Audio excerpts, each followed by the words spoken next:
Hello, everybody. Welcome back to the channel. Thank you so much for being here today. My name is Gavin. Glad that you're here.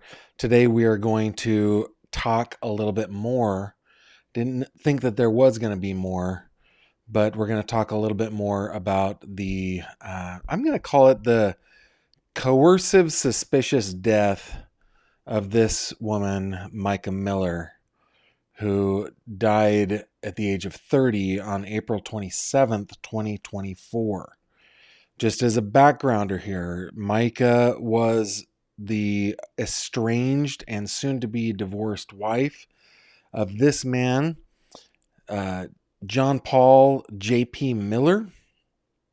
I know people get angry at me when I call him Pastor Miller, but I want you guys to know that when I say pastor, it's going to be air quotes, okay? Air quotes. I use pastor because it's just so shocking and jarring. Because this guy, with the behavior that is alleged, if he behaved this way, why he has a pulpit is beyond me. But this is what we're talking about today. Okay. Now, this is what happened. I, a long time ago, sent in some Freedom of Information Act requests to several different agencies, including the Myrtle Beach PD. I received back documents today. I received back some audio files, some 911 call files. I think they're actually just police call files. But they called them 911 calls when I received them, but the way they answer it doesn't seem very 911-ish. How do you say that? So we got a couple of those, and then I also got some video, some dash cam video, but honestly that video really doesn't show much. One of them is a time when J.P. Miller, Pastor Miller, was pulled over for some traffic issues. He was actually arrested because of that one, but it doesn't show that on the dash cam. And then there's another one that I think is at MICA Miller's apartment. So those ones I will post so that you guys can see them, but I just want to give you a heads up that there's really not much on there. I also wanted to let you know that because I got these documents, I have created a MICA Miller page on my website. And I think I forgot to link to that in the description, but I'll add that after this live stream ends. But the MICA Miller case page, as with any case page on my website, which is gavinfish.com, you will see all the videos that I've done on the case. Here is the list of documents. There's about 30 of them, something like that, 29 or 30 of them, including things like GPS tracker placement, the complaint about a nude photo of MICA being posted on the internet, stuff like that. Here are the audio files that you can listen to, and then a pretty good timeline of events that you can check on the website. Okay.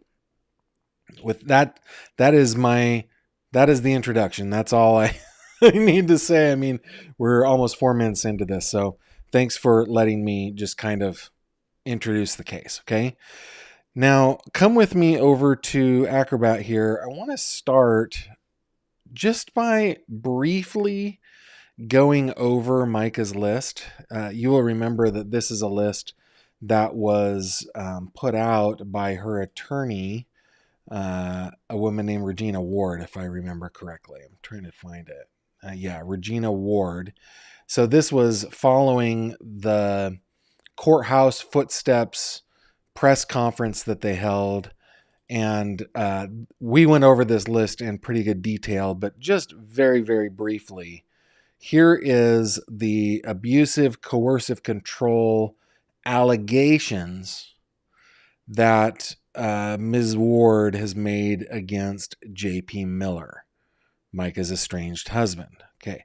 Isolating her from family and friends, depriving her of basic needs, stalking, tracking her whereabouts, monitoring her communications, taking control over aspects of her life, depriving her of support services, expressing her worthlessness, humiliating, degrading, and dehumanizing her, preventing disclosure to authorities, financial abuse, threats to hurt her, her family, or himself.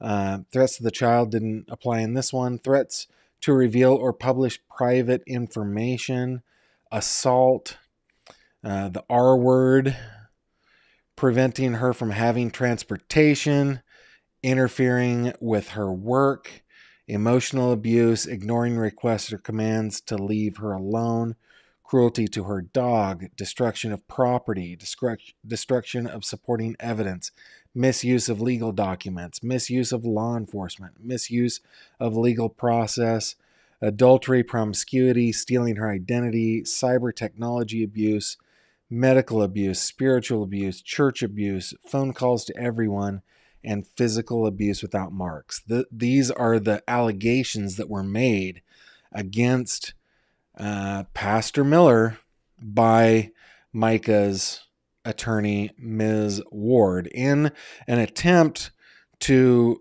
push South Carolina lawmakers into bringing about a coercive control law that they would like to be called MICA's Law. So with that, I'm going to go ahead and get into I'm going to get into 6 of the documents that are on the website. Oh, and one thing that I should point out, guys, because my patrons are the ones that make it possible for me to be able to afford to get these documents, to post them on a website, to arrange them and organize them. I make these available all to my patrons. If you're not a patron of mine, patronage costs like $3 a month, and you can just go to patreon.com. You can click on this little button up here. But for those of you who are not patrons, that's why I do these videos, so that you can have access to these documents as we discuss them. Okay? So let's go back over here and let's start here. So this is an incident report from June 23rd, 2022 from the Myrtle Beach Police Department. The location of the incident is the 800 block of Howard Avenue. I believe that the address for Solid Rock at Market Common, the church that Pastor Miller was lead pastor of. I think that address is 803. So I think that's what's happening here.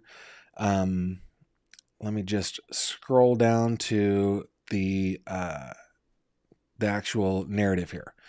Okay, on June 23rd, 2022, responding officer received a phone report from the victim stating she received lewd text messages and photographs from the offender while she was at her home in New Jersey. The victim states she also received a video call from the offender while he was performing an obscene act on 6/8/22. So what was that? A couple weeks prior. Responding officer spoke with the offender, who stated he was in the city jurisdiction at the time of their video call. Now, you guys know who the offender is here, right? I mean, it doesn't say specifically, but my suspicion is that the offender here is none other than Pastor J.P. Miller. Which reminds me, let me go back over to my documents here real quick. I think I accidentally closed one that I want to show you guys. So that was 622. No, 623. Let me just... Yes, let me open this one too. Let me show you guys this one. So this is a follow-up. This is the event report.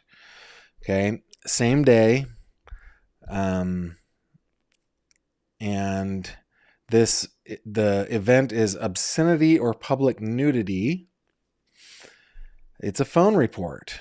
All info from county stated they spoke to a female that she is getting lewd comments and photos from a pastor at this church.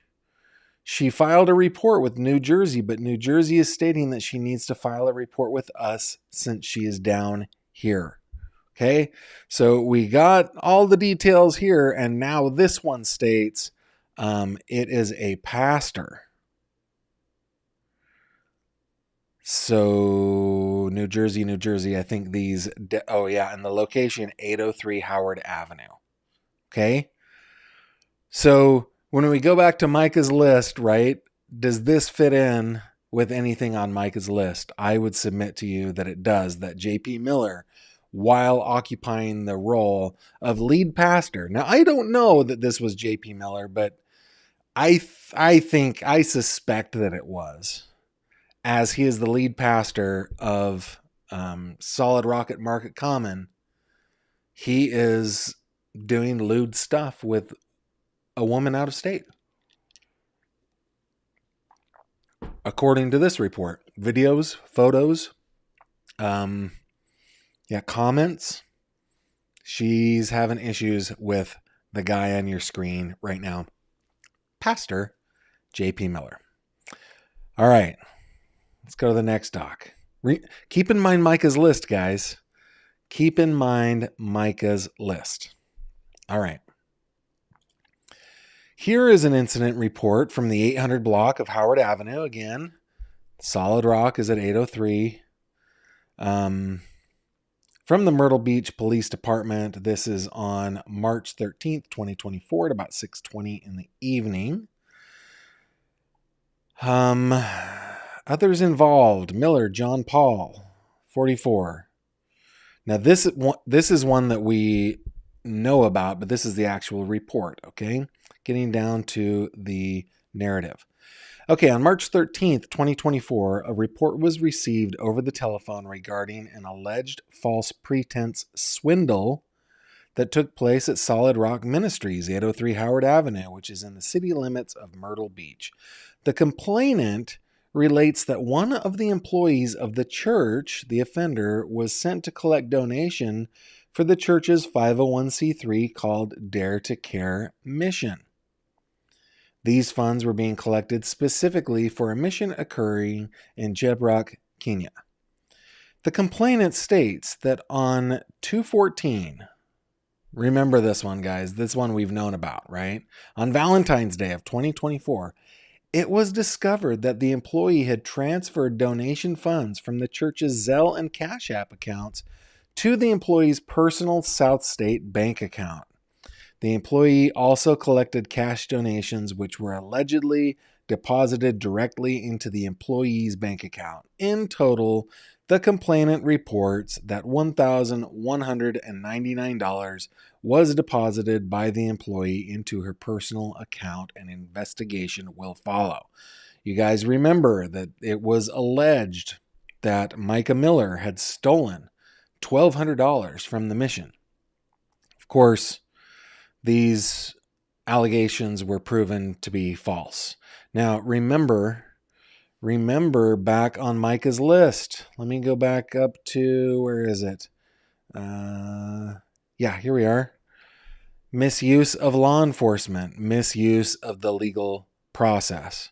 Remember the adultery, promiscuity part, right? Think we've gone over. I think we've covered a couple of those. Right? Okay, let's go to the next one. Here we go. This one is 2024, February 21st. Let's see which one this one is. I think, this is the theft incident. Okay, so this is one that MICA, I'm sorry, I'm just going to, they've redacted so much, but the others involved are JP Miller. Right? Pastor Miller. I know there are some of you that hate it when I say that, but it makes it all the more egregious. Okay. This is MICA's complaint. This isn't word for word. This is a narrative by the responding officer. Okay. On February 21, 2024, I met with the complainant at 300 Coastal Grand Circle in the city limits of Myrtle Beach in reference to the report of a stolen vehicle. The CP stated that she had been separated from her husband, the involved other, since January of 2023. The complainant stated that she was involuntarily hospitalized on 2/8/2024 and left her silver 2019 Honda Accord parked in the parking lot of the Walmart Neighborhood Market located at 3650 Walton Drive. When the CP was discharged from the hospital, hospital staff informed her that her husband picked up her purse and car keys while she was hospitalized. We also know, guys, it has been reported that he had her phone and he deleted some things from the phone and from her iCloud account that were her journals. This has been alleged by her lawyer, Ms. Ward, right, in this same incident. Okay. The CP, the complainant stated that when she was released from the hospital on the 10th, she returned to the Walmart Neighborhood Market on Walton Drive and discovered her vehicle was gone. The complainant believed that her husband fraudulently initiated her involuntary hospitalization and, quote, stole her car while she was in the hospital. The complainant stated that she has known her husband since she was 10 years old and that he, quote, groomed her while she worked for him at Solid Rock Church until they were married 6 years ago. This is the first time that I've actually seen some documentation that says she's known him since she was 10. The earliest I've seen is actually 14 or 15. And it could be that she was just inflating things just a little bit here. But yeah. I contacted the husband, Pastor Miller, and built to help.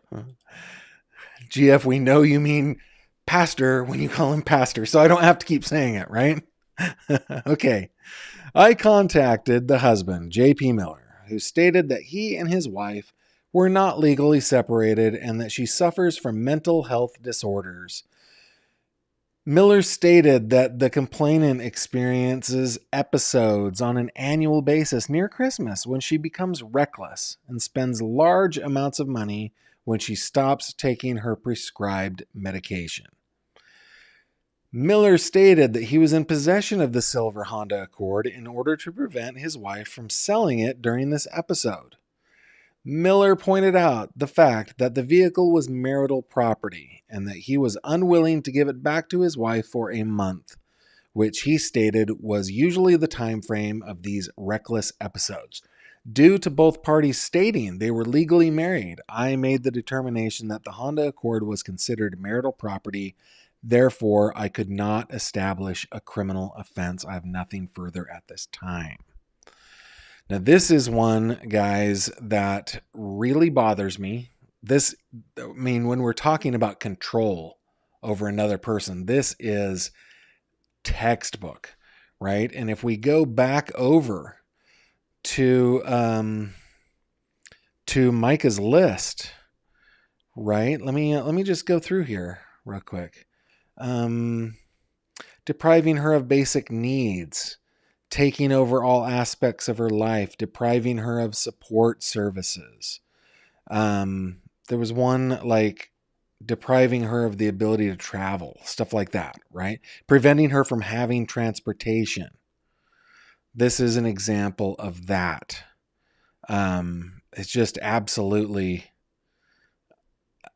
I was about to say mind-boggling, but I understand the position of the police officer. I completely get it. And that is the point of MICA's law. The point of MICA's law is to give law enforcement the training and the tools to see when there is coercive control happening and making it a crime, making it a criminal offense so that police can be involved in something like this. This is one of those moments where, he had no power. The police officer, had no power to do anything because of the marital property laws. Okay. Skipping ahead in time again to 2024, March 14th. Okay. Myrtle Beach Police Department investigation report again. This is at a residence or a home. The other person involved looks to be MICA's brother. Man, this is a weird document, making it highlight like that. But anyway, this is a, where am I going? Okay, narrative. On March 14th, 2024, at around 5:45 p.m., responding officer was dispatched to 2323 Margarita Drive, Unit 513, in regards to a suspicious call. Upon arrival, responding officer spoke with a victim, and I think that's supposed to mean other involved, about a tracker that was placed on the vehicle belonging to the victim. The vehicle was a blue in color sedan Volkswagen Jetta. Reportedly, a tracker was discovered underneath the back bumper and between the two wheel wells. The tracker was attached by magnets to the under chassis of the vehicle. Prior to arrival, the tracker was removed from the vehicle and tampered with by other involved. However, on the back bumper, there was a handprint that appeared to be male, and being that the victim and other involved were the only drivers and female, the handprint appeared to be out of place. However, there was another male on the scene, other involved number 2, who appeared to have smaller hands than the handprint that was on the back bumper of the vehicle. Victim nor other involved 1 are aware of when the tracker was placed, but was found at the victim's place of residence. Now, if I remember correctly, guys, and you're going to just have to forgive me that I can't remember all the details, but was that Volkswagen Jetta belonged to like her grandmother or something like that? Somebody help me out on this. That because Miller had taken away MICA's car, she had to borrow somebody else's car. I can't remember whose it was, though. So somebody help me out. And again, if we get back over to MICA's list, let me find this one. Let's go over to the list together so that we can see it. I think it's up at the top. Yeah. Stalking, tracking her whereabouts. This would be part of MICA's law if MICA's law were indeed turned into an actual law, if it was a law on the books. And I know that the family is working toward that and they want that to happen. By the way, I am seeing tons of comments. I probably should have let you guys know. If you want something for me to see, I use a little filter. I put GF in my filter. So if there is a comment that you would like me to see, please go ahead and put GF in the comments. Okay. All right. Back over to where were we? Got 2 more to go through. Okay. This is an investigation report from March 26th. Remember, MICA died a month later. Okay. Myrtle Beach Police Department. This is back at the Margarita Drive apartment complex. Other involved 1 is a guy named Tim Moore. Let's go down here. Okay, on 3/26 at approximately 10:33 a.m., PFC Minute, was dispatched to 2323 Margarita Drive in reference to a suspicious call. When arriving on scene, the complainant met with responding officer in her apartment 513. The complainant advised she had found a tracking device located on her vehicle on 3/24. The tracking device will be collected as evidence at this time. This tracking device, guys, was on the silver Honda Civic. If it's somewhere on here, I think it might be on the event report. Let me just check that. Let me just 326.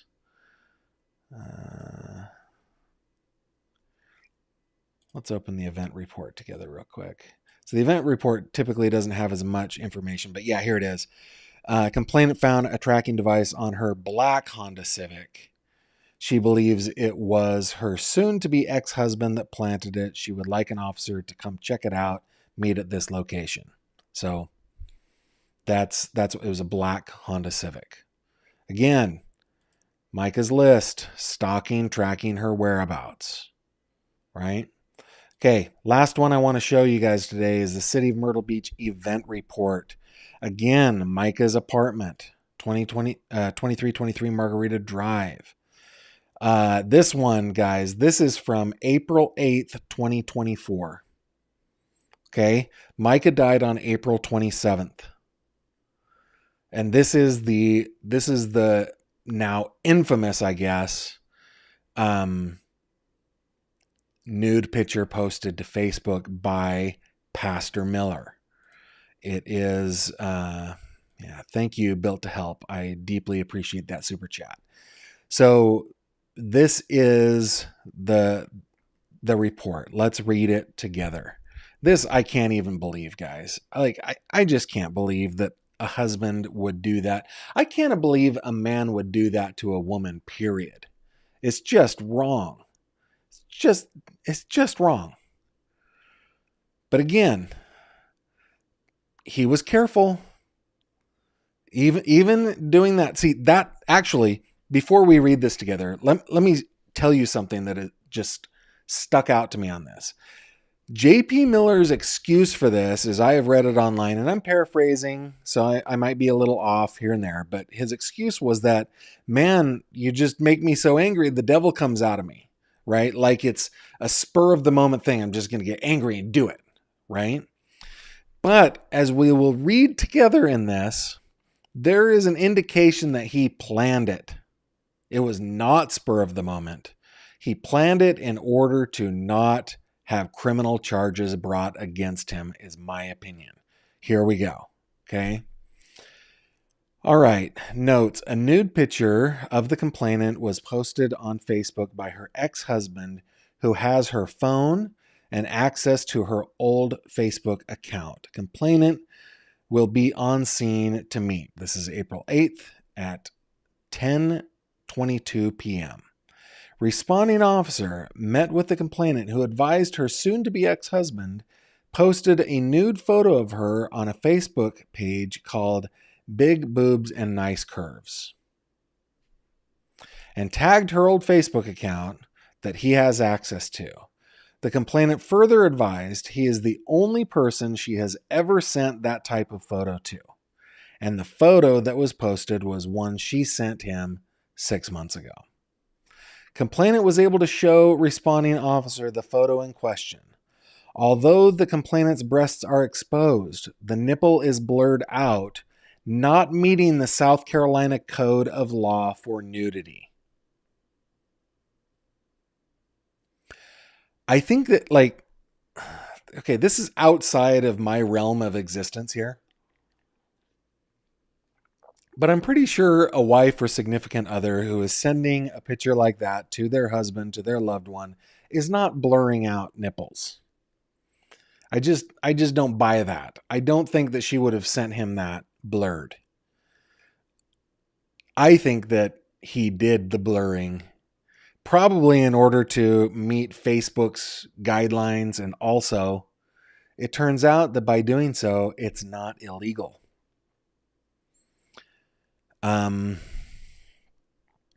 Let's see. Furthermore, the post of the complainant on the Big Boobs and Nice Curves was posted anonymously. The complainant was further advised that once a photo is sent, the person who the photo was sent to is now the owner of the photo, and there is no way to prove he was the one who actually posted the photo, which is false. There is a way to prove that. All you have to do is subpoena Facebook, and you would do that. But I think this officer was like, well, this does not meet the code for nudity. Therefore, I can't do anything about it. Let's go back to MICA's list, shall we? Let's see.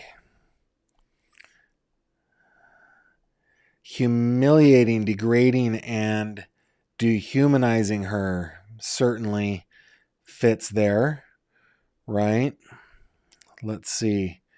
Threats to reveal or publish private information. He did reveal private information. That was, emotional abuse. definitely definitely qualifies. Well, no, I don't know. Cyber technology abuse for sure. For sure. I feel too that that's spiritually abusive for a person like MICA, who was deeply in love with God and had a relationship with Jesus. That's really, really tough. So, guys, what am I saying here?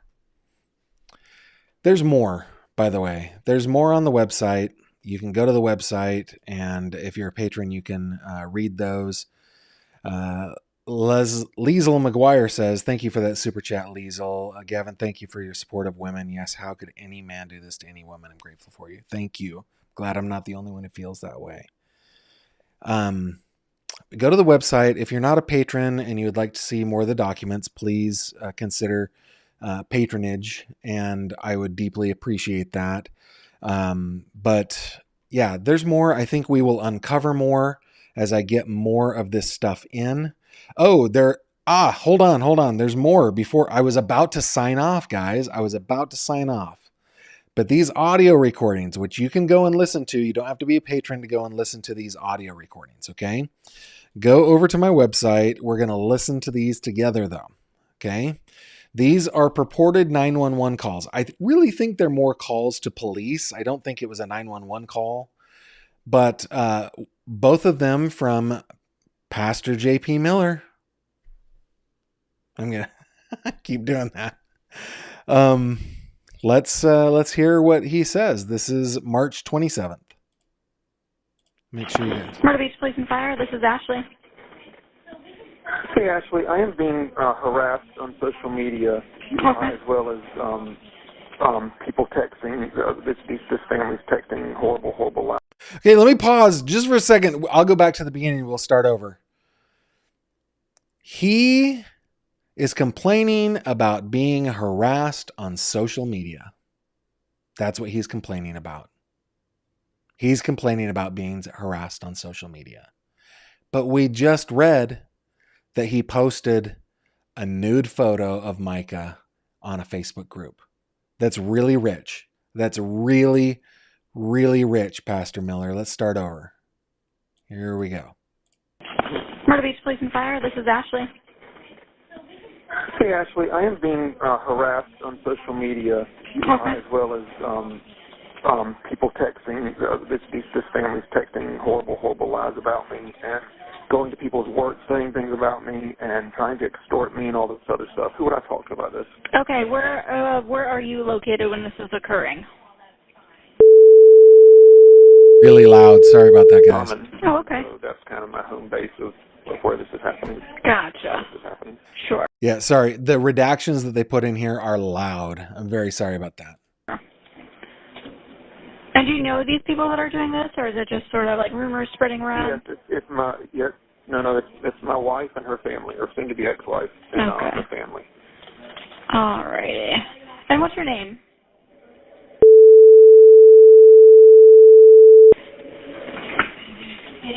Hold on for me.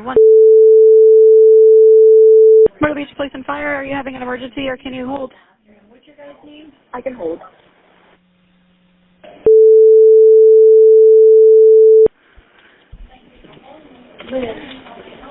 And a phone number to get you back at.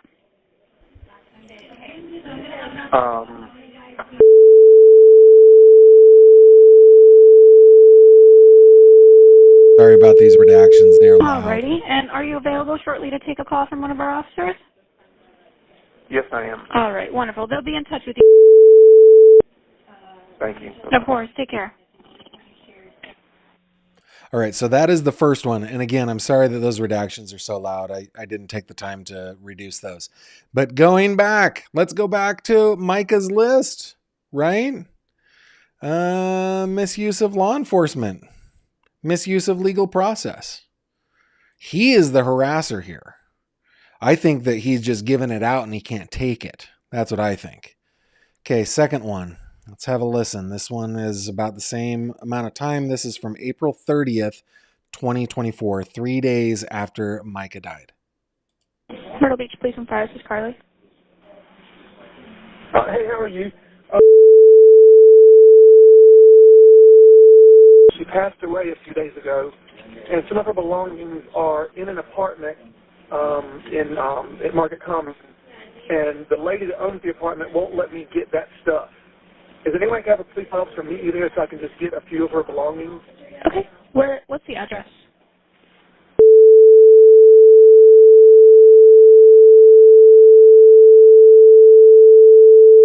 Okay. Is there a reason why there's... And meet there? Yeah, I'll just have you meet in front of the building. Is there a reason why they're saying that you can't get the belongings?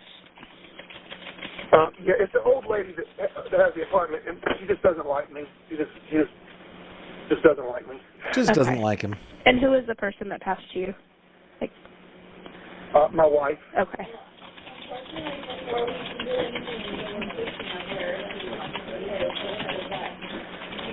Alrighty. And what's a good callback number for you?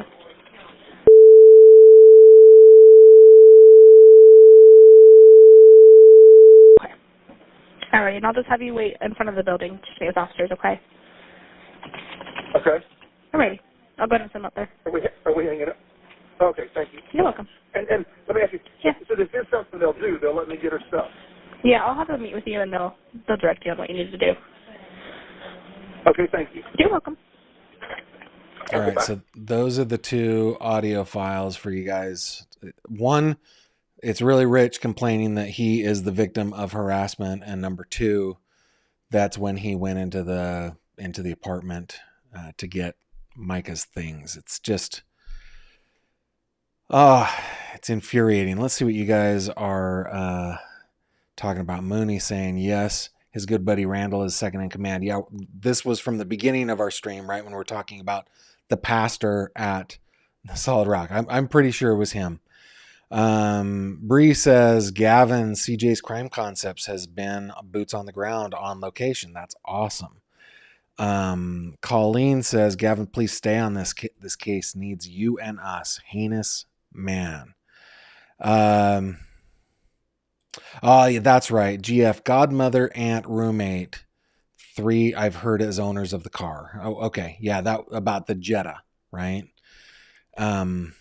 His godmother, that's what, or her godmother, says Alma.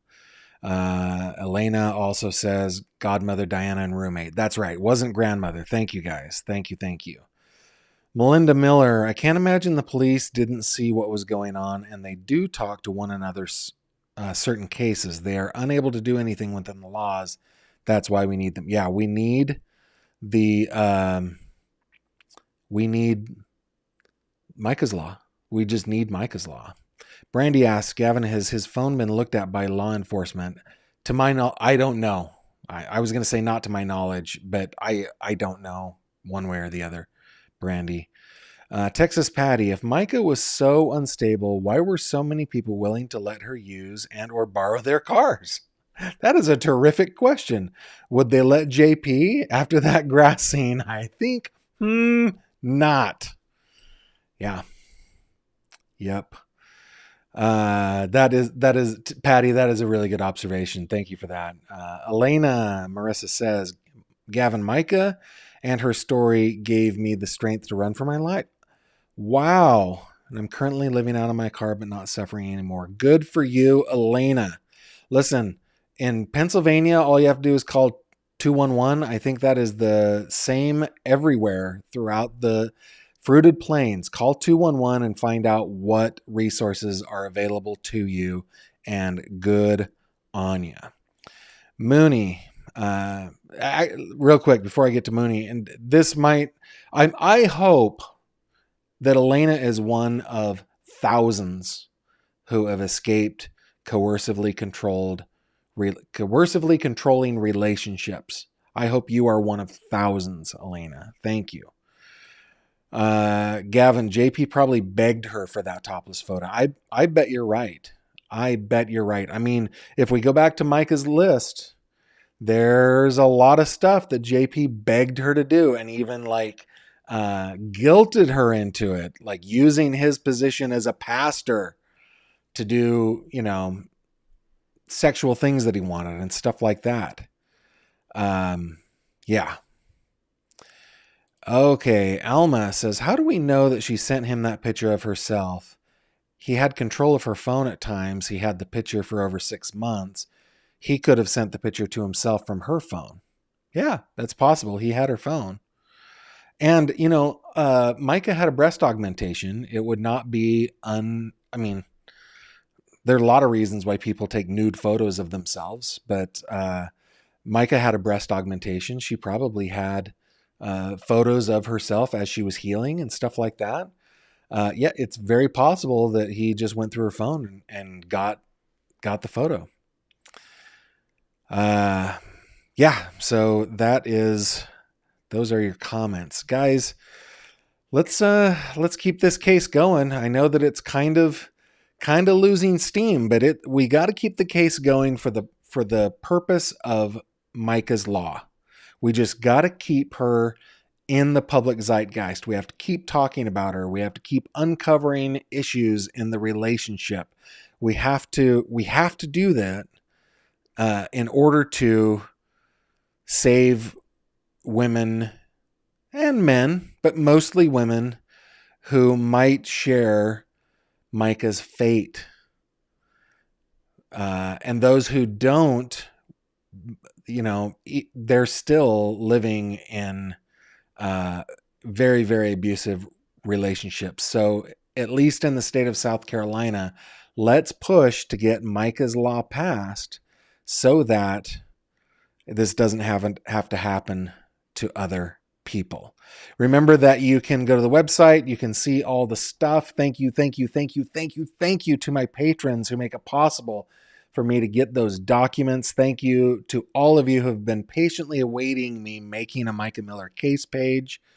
It took me a long time, and I really didn't feel like I should because I had been the beneficiary of other people's work. Now that I've got documents that I'm getting myself, and I will add to them as I get more. All right, with that, guys, I thank you again for joining me today. Please subscribe if you like this kind of content. And one more thing, remember you can click on this little fishy up here on my website, and that will take you to the fish tank. We're about 1,700 members strong, and we talk about a lot of cases that are kind of in the public's attention. And that's also a great place for you to interact with me. So please join the fish tank if you're on Facebook and that's your cup of tea.